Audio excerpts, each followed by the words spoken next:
Friends, સ્વાગત છે તમારા બધાનું મારા રસોડામાં। તો આજની રેસીપી છે લચ્છા પરાઠા। લચ્છા પરાઠા એકદમ સરસ પળવાળા અને લેયર્સ વાળા બને છે। તેને આપણે કોઈ પણ સબ્જી જોડે ખાઈ શકીએ છીએ, નાસ્તામાં પણ લઈ શકીએ છીએ। ખૂબ જ સરસ ટેસ્ટી લાગે છે અને તે અલગ અલગ ફ્લેવરના પણ બનાવવામાં આવતા હોય છે। તો હું આજે તમારી માટે 3 અલગ અલગ ફ્લેવરના લચ્છા પરાઠાની રેસીપી લઈને આવી છું। તો મારી રેસીપી હું તમારી સાથે શેર કરીશ, પરંતુ તેની પહેલા મારી ચેનલને હજી સુધીમાં સબસ્ક્રાઇબ ના કરી હોય તો પહેલા જઈને મારી ચેનલને સબસ્ક્રાઇબ કરજો। વિડીયો પસંદ આવે તો વિડીયોને લાઈક કરજો અને ફ્રેન્ડ્સ ફેમિલીમાં શેર કરજો। તો ચાલો આપણે પરાઠા બનાવવા સ્ટાર્ટ કરશું। તો જો આવી રીતના એકદમ સરસ પળવાળા અને એકદમ સરસ લેયર્સવાળા લચ્છા પરાઠા બનીને તૈયાર થાય છે। અલગ અલગ 3 ફ્લેવરના લચ્છા પરાઠા બનાવ્યા છે। તો એ ફ્લેવર કઈ કઈ છે તે હું તમને વિડીયોમાં આગળ જણાવીશ। તો ચાલો આપણે રેસીપી સ્ટાર્ટ કરીશું। તો સૌથી પહેલાં લચ્છા પરાઠા બનાવવા માટે આપણે લોટ લેશું। તો મેં અહીંયા અત્યારે ઘઉંનો રોટલીનો આપણો જે રેગ્યુલર લોટ હોય છે બસ તેનો જ ઉપયોગ કર્યો છે, તેનો જ આપણે લચ્છા પરાઠા બનાવીશું। આમાં આપણે કોઈ પણ જાતના મેંદાના લોટનો કે કોઈ ઉપયોગ કરતા નથી। હવે એમાં સ્વાદ પ્રમાણે મીઠું લઈ લેવાનું છે। તમારે જેટલા પ્રમાણમાં પરાઠા બનાવવા હોય એટલા પ્રમાણમાં તમે લોટ લઈ શકો છો।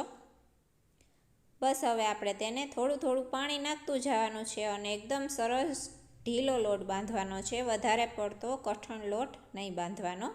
સહેજ એક ઢીલો લોટ બાંધશો તો પરાઠા એકદમ સરસ બનશે। જો આવી રીતના એકદમ સરસ સોફ્ટ લોટ બાંધી લેવાનો છે। હવે આપણે તેને રેસ્ટ કરવા માટે થોડીવાર 15 મિનિટ માટે રાખી દેશું ઢાંકીને। તો 15 મિનિટ જેટલો ટાઈમ થઈ ગયો છે તો જોઈ લેશું કે લોટ આપણો એકદમ સરસ સોફ્ટ થઈ ગયો છે। હવે 2 હાથ તેલવાળા કરી અને લોટને થોડીવાર આપણે મસળી લેશું। એકદમ કૂણો થઈ જશે, એકદમ સોફ્ટ બની જશે। જોઈ શકો છો એકદમ સરસ લોટ આપણો પરોઠા માટેનો બનીને તૈયાર છે। તો હવે આપણે તેના લુવા વાળી લેશું। આ સાઈઝના લુવા લેવાના છે, થોડા મોટી સાઈઝના, કારણ કે આપણે મોટી સાઈઝના પરોઠા પળવાળા બનાવવાના છે એટલા માટે। તો લોટનું અટામણ લઈ અને તેને આપણે વણી લેશું। એકદમ મોટી સાઈઝનો આપણે પહેલાં રોટલીની જેમ વણી લેવાનું છે અને આવી રીતના જોઈ શકો છો ફૂલ સાઈઝનો મેં વણી લીધું। નહીં પાતળું કે નહીં જાડું, મીડિયમ થિકનેસ આપણે રાખીશું અને હવે તેની ઉપર ઘી લગાડવાનું છે। આવી રીતના ઘી સ્પ્રેડ કરી દેવાનું। તમારે તેલ લગાડવું હોય તો તેલ પણ લઈ શકો છો, પરંતુ ઘીનો ટેસ્ટ સરસ આવશે પરાઠામાં। હવે તેની ઉપર આવી રીતના કોરો લોટ છાંટી દેવાનો છે। લોટ એકદમ સ્પ્રિંકલ કરી દેવાનો છે, વધારે પડતો ન છાંટતા, થોડો। હવે પહેલું પરાઠું છે તે આપણે આવી રીતના લીલું લસણ નાખીશું। હવે આમાં તમારી પાસે જો લીલું લસણ અવેલેબલ ન હોય તો તમે સૂકા લસણની ઝીણી કટકી કરીને પણ નાખી શકો છો। લીલા મરચાંની કટકી લીધી છે, સાવ નાની નાની કટકી કરીને લેવાનું છે। મરચાંની તીખાશ જો વધારે પડતી હોય તો એ પ્રમાણે, અને કોથમીર, બધું જ એકદમ છાંટી લીધું એ પછી આવી રીતના તેને પરાઠા વાળી લેવાના છે। તમે જોઈ શકો છો આવી રીતના ફોલ્ડ કરવાના છે, જે રીતે આપણે સાડીના પાટલી ફોલ્ડ કરીએ છીએ બસ એ જ રીતના આવી રીતના ફોલ્ડ કરતું જવાનું। પ્રોપર રીતના મસાલો એકદમ સરસ તેમાં ચોંટી જાય એટલા માટે થોડું પ્રેસ પણ કરતું જવાનું છે। જોઈ શકો છો બસ જો આવી જ રીતના આખું પરાઠું છે એ ફોલ્ડ કરી લેવાનું છે ફટાફટ।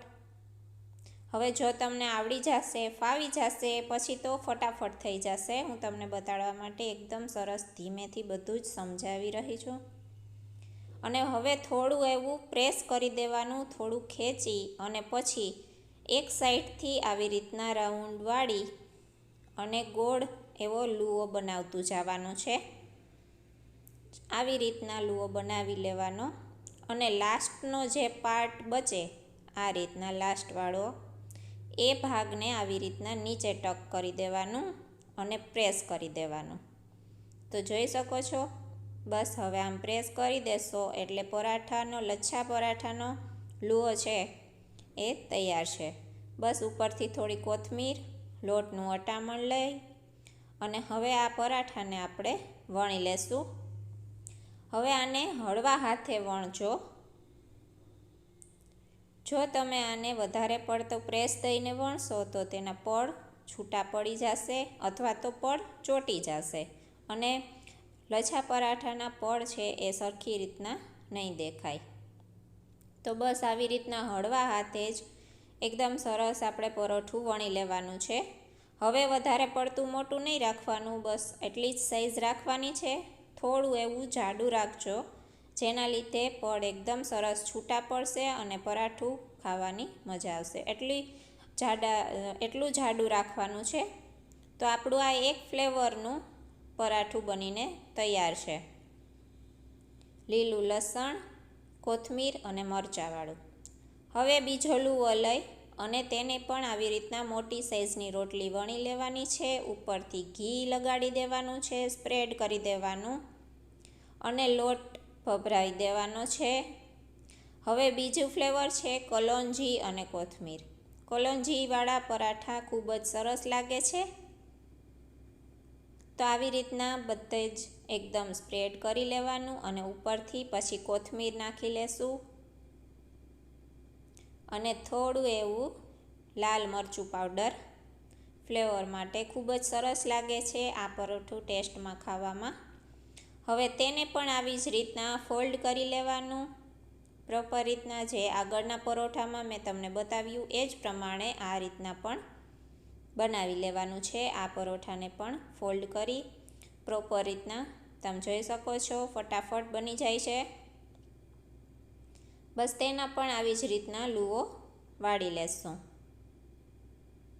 તો આપણું કલોંજી ફ્લેવરનું એ સ્પાઇસી એવું પરોઠાનો લુઓ બનીને તૈયાર છે. તેને પણ આપણે લોટ ભભરાવી અને પછી વણી લેશું. તો આને પણ હળવા હાથે વણી લેશું આપણે પરોઠું ફટાફટ. હવે આમાં તમે અલગ અલગ ઘણી બધી ફ્લેવરના પરાઠા બનાવી શકો છો તમારી ચોઈસ પ્રમાણે. તો આપણું કલોંજી ફ્લેવરનું સ્પાઇસી એવું પરોઠું પણ તૈયાર છે. તમે જોઈ શકો છો લેયર્સ એના દેખાય છે.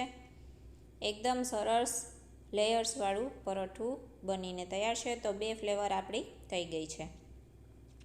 હવે ત્રીજી રોટલી ઉપર આપણે ઘી અને લોટ છાંટી હવે ત્રીજું બાળકોનું ફેવરિટ એવું ચીઝ અને ચીલી ફ્લેક્સવાળું પરોઠું બનાવીને તૈયાર કરીશું.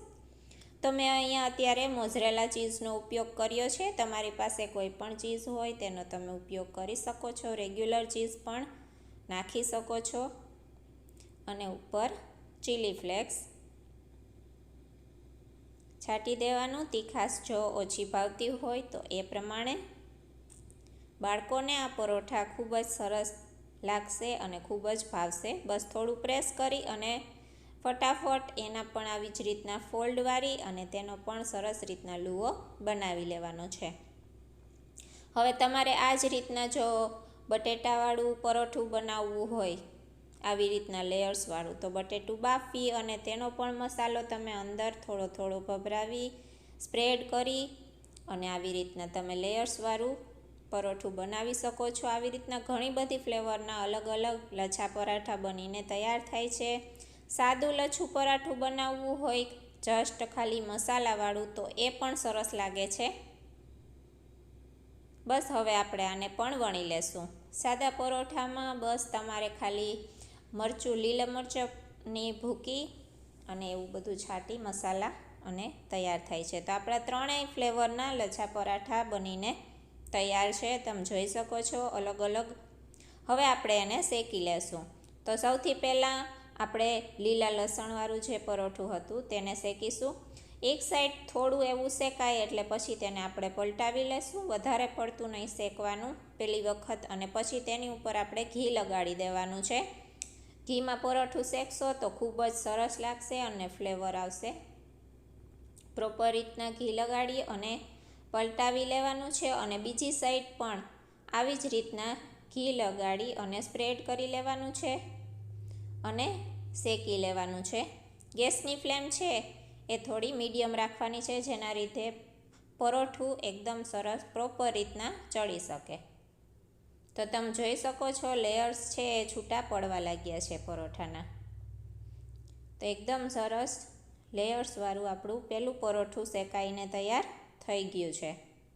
તો હવે આપણે બીજું પરોઠું કલંજીવાળું છે તેને પણ આપણે આવી જ રીતના શેકી લેશું. બે સાઈડ ઘી લગાડીને સરખી રીતના તમે તેલ લગાડીને પણ શેકી શકો છો, બટરમાં પણ શેકી શકો છો, એ પણ સરસ લાગે છે. તો આવી જ રીતના આપણું આ પરોઠું પણ એકદમ સરસ શેકાઈ રહ્યું છે. આ પરોઠાને તમે શાક કોઈ પણ પનીરના શાક જોડે અથવા તો આપણા ગુજરાતી સબ્જી જોડે ખાઈ શકો છો. સવારના નાસ્તામાં દહીં જોડે પણ લઈ શકો છો. એકદમ સરસ ટેસ્ટી લાગશે. તો જોઈ શકો છો કેટલા સરસ લેયર્સ આવ્યા છે, કેટલા સરસ એકદમ લેયર્સવાળું આપણું પરોઠું બનીને તૈયાર છે. તો આવી જ રીતના ચીલી ફ્લેક્સવાળું પણ પરોઠું એકદમ સરસ બે સાઈડ ઘી લગાડી અને શેકી લેવાનું છે. તો આપણું ત્રીજા ફ્લેવરનું પણ પરોઠું એકદમ સરસ શેકાઈને તૈયાર થઈ ગયું છે. આપણા ત્રણેય પરોઠા શેકાઈ ગયા છે. તો બસ હવે આપણે તેને સર્વ કરીશું. તમારે જેટલી જ પ્રમાણમાં પરોઠા બનાવવા હોય એ પ્રમાણમાં તમે અલગ અલગ ફ્લેવરના પરાઠા બનાવીને તૈયાર કરી શકો છો. તો તમે જોઈ શકો છો લસણવાળું પરોઠું લેયર્સ એકદમ ફ્લેવરફુલ હોય છે. તમે એકલું ખાશો તો પણ ભાવશે. ક્યાંય ટ્રાવેલિંગમાં ગયા હોય તો પણ લઈ જાઓ, ત્યાં પણ ખૂબ જ સરસ લાગશે. તો આવી રીતના 3 અલગ અલગ ફ્લેવરના મેં લચ્છા પરાઠાની રેસીપી તમારી પાસે શેર કરી છે. તો બસ મને કોમેન્ટ બોક્સમાં જણાવજો કે તમને આ પરાઠાની રેસીપી કેવી લાગી. જો મારી રેસીપી પસંદ આવી હોય, મારો વિડીયો પસંદ આવ્યો હોય તો વિડીયોને લાઈક કરજો, ચેનલને સબસ્ક્રાઈબ કરજો, ફ્રેન્ડ્સ ફેમિલીમાં વિડીયો શેર પણ કરજો અને આવો નવો સપોર્ટ દેતા રહેજો. તો બસ મળું છું નેક્સ્ટ વિડીયોમાં નેક્સ્ટ રેસીપી સાથે. ત્યાં સુધી જય માતાજી.